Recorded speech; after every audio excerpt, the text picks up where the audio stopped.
Hello. അപ്പോൾ ഇന്നത്തെ video ഒരു അടിപൊളി ഈവനിങ് സ്നാക്ക് റെസിപ്പിയാണ് കേട്ടോ. സിമ്പിളായിട്ട് ചെയ്തെടുക്കാൻ പറ്റിയ ഒരു അടിപൊളി ഈവനിങ് സ്നാക്ക് തന്നെയാണ്. ഇതിൻ്റെ പേര് മൈസൂർ ബോണ്ട എന്നായിട്ടാണ് കേട്ടോ പറയപ്പെടുന്നത്. അപ്പോൾ ഇതിപ്പോൾ ഈ അടുത്തായിട്ട് ഞാൻ യൂട്യൂബിൽ നിന്ന് തന്നെ കണ്ട റെസിപ്പിയാണ്. പക്ഷേ ഇത് ഉണ്ടാക്കുക അത്ര സിമ്പിളാണെന്നും ഉണ്ടാക്കി കഴിഞ്ഞാൽ ഇത്ര ടേസ്റ്റ് ഉണ്ടാവുമെന്നും അറിയണ്ടായിരുന്നില്ല. അപ്പോൾ എന്തായാലും ഒരിക്കലെങ്കിലും ട്രൈ ചെയ്ത് നോക്കണം. അപ്പോൾ ഇതെങ്ങനെ ഉണ്ടാക്കാൻ നമുക്കൊന്ന് കണ്ടു നോക്കാം. അപ്പോൾ ഞാനിപ്പോൾ നമ്മളെല്ലാതും ഒരു പാത്രത്തിൽ തന്നെ വേണം കേട്ടോ മെഷർമെൻ്റ് ആയിട്ട് എടുക്കാൻ വേണ്ടിയിട്ട്. ഞാനിപ്പോൾ അത് ഒരു പാത്രത്തിൽ അതിലൊരു കപ്പ് മൈദപ്പൊടി ആഡ് ചെയ്ത് കൊടുത്തിട്ടുണ്ട്. അതുപോലെ തന്നെ അതിൽ 1/4 കപ്പാണ് അരിപ്പൊടി ആഡ് ചെയ്ത് കൊടുത്തിട്ടുള്ളത്. പിന്നെ അതുപോലെ തന്നെ ഒരു 1/4 കപ്പ് തൈരും ആഡ് ചെയ്ത് കൊടുത്തിട്ടുണ്ട്. അതുപോലെ തന്നെ ഒരു 1/4 കപ്പോളം വെള്ളം ആഡ് ചെയ്ത് കൊടുത്തിട്ടുണ്ട് കേട്ടോ. ഇനിയിപ്പോൾ ഇത് നന്നായിട്ട് കൈകൊണ്ടൊന്ന് കുഴച്ചെടുക്കുക. അപ്പോൾ ശ്രദ്ധിക്കേണ്ട കാര്യം നമ്മളെടുക്കുന്ന അരിപ്പൊടിനെ ഡിപ്പെൻഡ് ചെയ്തിട്ടിരിക്കും കേട്ടോ ഇതിൻ്റെ ഒരു വെള്ളത്തിൻ്റെ അളവ്. അപ്പോൾ ഞാനെടുത്ത അരിപ്പൊടി പറഞ്ഞാൽ നല്ലോണം വെള്ളം കുടിക്കുന്ന ഒരു ടൈപ്പ് അരിപ്പൊടി ആയിരുന്നു. അപ്പോൾ അതുകൊണ്ട് തന്നെ പിന്നെ ഞാൻ പിന്നെയും 1/4 കപ്പോളം വെള്ളം ആഡ് ചെയ്ത് കൊടുത്തിട്ടുണ്ടായിരുന്നു. അതുപോലെ തന്നെ അരിപ്പൊടിയുടെ അളവ് കൂടി പോയിട്ടുണ്ടെങ്കിൽ ക്രിസ്മസ് കൂടിയിട്ട് സോഫ്റ്റ് ഇല്ലാതാവും കേട്ടോ. അപ്പോൾ അതുകൊണ്ട് ആ ഒരു അളവിൽ തന്നെ അരിപ്പൊടി ആഡ് ചെയ്ത് കൊടുത്താൽ മതി. പിന്നെ ഇപ്പോൾ ഇതിലേക്ക് ഞാനിതാ ഒരു 1/2 ടീസ്പൂണോളം ഉപ്പ് ആഡ് ചെയ്ത് കൊടുത്തിട്ടുണ്ട്. അതുപോലെ തന്നെ ഒരു 1/2 ടീസ്പൂണോളം ചെറിയ ജീരകം ആഡ് ചെയ്ത് കൊടുത്തിട്ടുണ്ട് കേട്ടോ. ഇനിയിപ്പോൾ ഇതും കൂട്ടിയിട്ട് നല്ലോണം കൈകൊണ്ടൊന്ന് മിക്സ് ചെയ്തെടുക്കുക. അപ്പോൾ ഇത് കണ്ടാൽ ഇതാണ് ഇതിൻ്റെ ഒരു കറക്റ്റ് പരുവെന്ന് പറയുന്നത് കേട്ടോ. നമ്മൾ കൈകൊണ്ട് ഇങ്ങനെ ആക്കുമ്പോൾ ഇതുപോലെ ലൂസായി കിട്ടണം. നമ്മൾ എണ്ണയിലേക്ക് ഇങ്ങനെയാണ് ഇത് ആഡ് ചെയ്ത് കൊടുക്കുന്നത്. അപ്പോൾ ഈ ഒരു പരുവത്തിൽ വേണം നമുക്ക് കിട്ടാൻ വേണ്ടിയിട്ട്.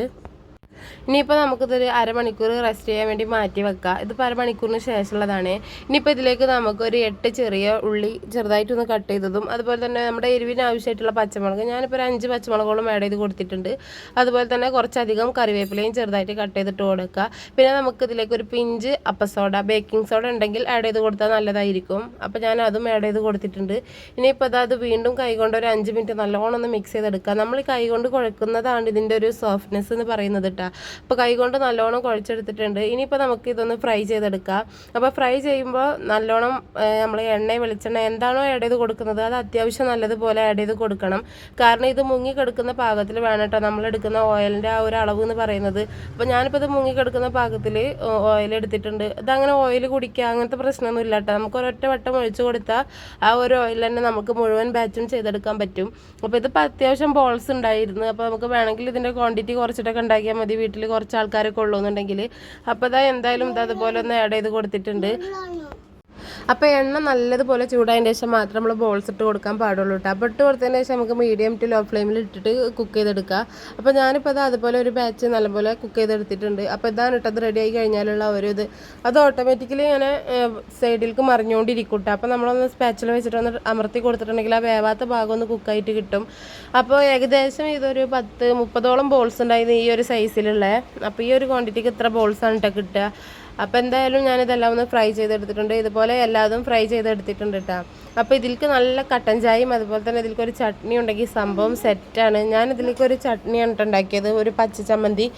അപ്പോൾ ഈ എങ്ങനെ വെച്ചാൽ നമ്മൾ പുതിന, മല്ലിച്ചപ്പ്, അതുപോലെ തന്നെ ചെറിയ പീസ് ഇഞ്ചി, ഒരു സവാള, പച്ചമുളക്, സുർക്ക, ഉപ്പ് ഇതെല്ലാം കൂടിയിട്ട് മിക്സിയിൽ ഒന്ന് അരച്ചിട്ട് എടുത്ത് പിന്നെ അതിലേക്ക് ആവശ്യത്തിന് വെള്ളം ആഡ് ചെയ്ത് കൊടുത്തിട്ട് ഒന്ന് ലൂസാക്കി എടുത്ത് അപ്പോൾ നമുക്ക് ഡിപ്പ് ചെയ്യാനുള്ള പാകത്തിനാകുമ്പോൾ നമുക്ക് വെള്ളം ഒഴിക്കുന്നത് സ്റ്റോപ്പ് ചെയ്യുക. അപ്പോൾ ഇതിലേക്ക് ഞാൻ ആ ഒരു ചമ്മന്തിയാണ് ഉണ്ടാക്കി എടുത്തിട്ടുണ്ടായത്. നല്ല സിമ്പിളാണ്, അതുപോലെ തന്നെ നല്ല ടേസ്റ്റും ആയിരുന്നു.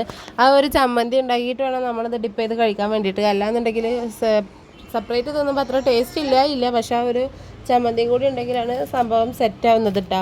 അപ്പോൾ അതുപോലെ തന്നെ ഇത് വളരെ സിമ്പിളായിട്ടുള്ളൊരു ഈവനിങ് സ്നാക്ക് റെസിപ്പി തന്നെയാണ്. നമുക്ക് രാവിലെ ബ്രേക്ക്ഫാസ്റ്റ് ആയിട്ടോ എങ്ങനെ വേണമെങ്കിലും ഇത് യൂസ് ചെയ്യാം. അപ്പോൾ ഇത് ലാസ്റ്റത്തെ ബാച്ച് ഫ്രൈ ചെയ്യുന്ന ടൈമിൽ ഞാൻ ഇതിലേക്ക് കുറച്ച് സാമ്പാർ പൊടിയും കുറച്ച് ഗരം മസാല ഇട്ട് കൊടുത്തിട്ട് മിക്സ് ചെയ്തിട്ടാണ് കേട്ടോ ലാസ്റ്റത്തെ ഒരു ബാച്ച് ഉണ്ടാക്കിയത്. അതും നല്ല സൂപ്പർ തന്നെയായിരുന്നു, നല്ല അടിപൊളിയായിട്ട് കിട്ടിയിട്ടുണ്ടായിരുന്നു. അപ്പോൾ നിങ്ങൾ അതുപോലെ ഒന്ന് ട്രൈ ചെയ്ത് നോക്കണേ. അപ്പോൾ വീഡിയോ ഇഷ്ടപ്പെട്ടിട്ടുണ്ടെങ്കിൽ ഫ്രണ്ട്സിനും ഫാമിലിക്കൊക്കെ ഷെയർ ചെയ്ത് കൊടുക്കണേ. സബ്സ്ക്രൈബ് ചെയ്യാനും മറക്കരുത്. ടാറ്റാ.